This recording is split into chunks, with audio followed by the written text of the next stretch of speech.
Yaşasın müstakil Azerbaycan, Azerbaycan, Azerbaycan.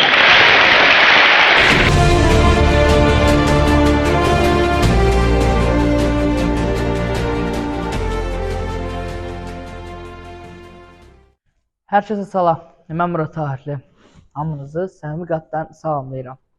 Eldar Tağazadə adına 164 nömrəli tam orta məktəbin 10A sinif şagirdiyəm. Mövzumuz Heydər Əliyev ölkəmizdəki müstəqilliyin möhkəmləndirməsindəki rolu. Məşhur bir baytımızda deyilir ki, dünya bir pəncərədir.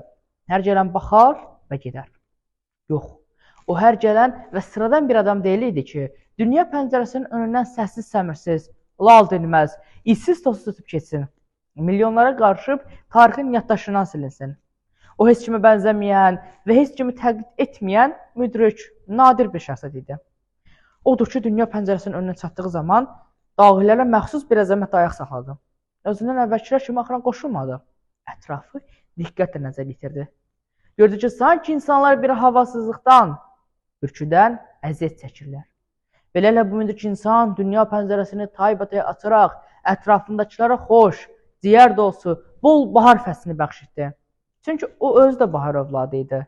Yazın oğlan çağında dünyaya göz açmışdı. Bu müdrik insan öz növbəsini başa vurub dünya pəncərəsinin önündən ayrıldığı zaman önünə bir dəstə tərbahar çiçəyi qoydu. Bu yadigar çiçəklər zaman-zaman pəncərənin önündən keçən insanların ruhunu, qəlbini oxşamaqla yanaşı onlara bir fikir təlqin etdi ki, insan bu dünyada sadəcə yaşamaq üçün, baxmaq üçün, görmək üçün gəlməyib. Gəlib ki, qrup yaratsın, daşı daş üstünə qoysun, yol çəksin, körpü tiksin, vətənə övlad borcunu yerinə yetirsin. Bu müdrik insan millətin icadını, xalqın pərvərişini elmdən, təhsildən keçdiyini yaxşı bilirdi. O bilirdi. Bilirdi ki, bir gün biz min illərdir həsrətində olduğumuz ən şirin nemətə, azadlığa qovuşacaq. Öz istibdad zəncirini qıraraq azadlığa qovuşan bir millət olacaq. Və bu zaman ali konferanslarda, beynəlxalq tribunlarda çıxış edərək vətəni layiqincə təmsil edən savadlı kadr lazım idi. Məzəmsəvdən Heydər Əliyev keçmiş SSR-i başda Moskva olmaqla bir çox ali məktəblərə gənclərin təhsil alması üçün göndərmişdi. Təhcə bu faktı xatırlamaq yetərdi ki, Heydər Əliyevin təşəbbüsü ilə 1500-dən artıq gənc bu qağı ilə əhatə olunmuşdu. O alimlər alimi, uzaq görən bir dahi şəxsiyyət idi. Yaxşı bilirdi ki, cəmiyyət öz qanunu təbiətdən öyrənib. Nə əkərsən, onu da biçərsən. Azadlığı qılınca deyil, fikir və ideya toxumunu vətən torpağına səhməklə ala biləcəyinin mümkünlüyünə inanırdı. İmkan və iqtidar sahibi ikən ilk öncə azadlıq toxumunu vətən torpağına səpdi və onu sərt Sovet şaxtasından qoruması üçün öz qanatları altında saxladı. Milli oyanışın Bəxtiyar Vahibzadə və Xəlil Rza Ulutürk kimi böyük şəxsiyyətlərin zindana atılmasına izin vermədi.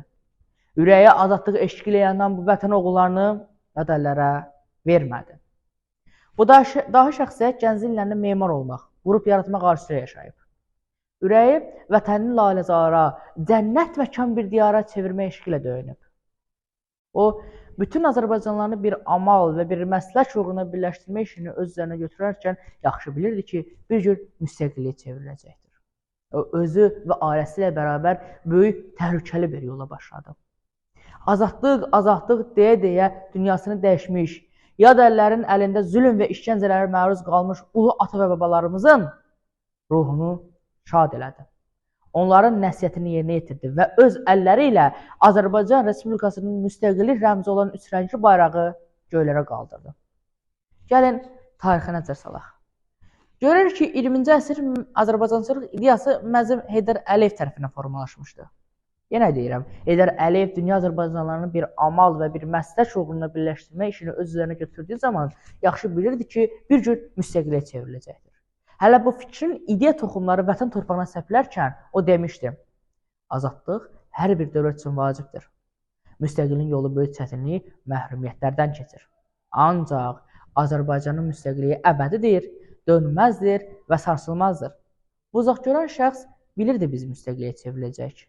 Müstəqil olduğumuz zaman bizə güclü ordu və orduda layiqincə xidmət edə biləcək əsgərlər lazım idi.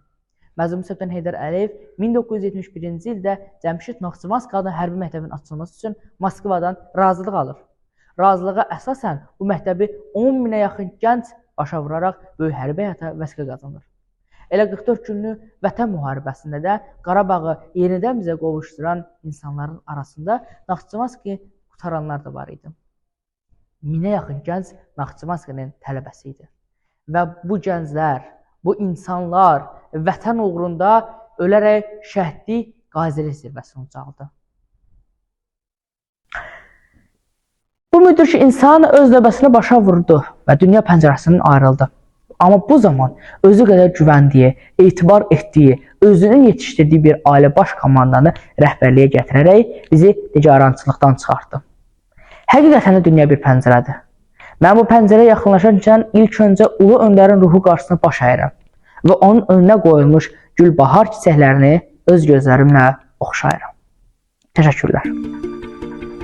Əmin etmək istəyirəm ki, həyatımın sonuna qədər Azərbaycan xalqına sədaqətli xidmət edəcəyəm və bütün fəaliyyətimi Azərbaycan Respublikasının gələcək inkişafına həsr edəcəm.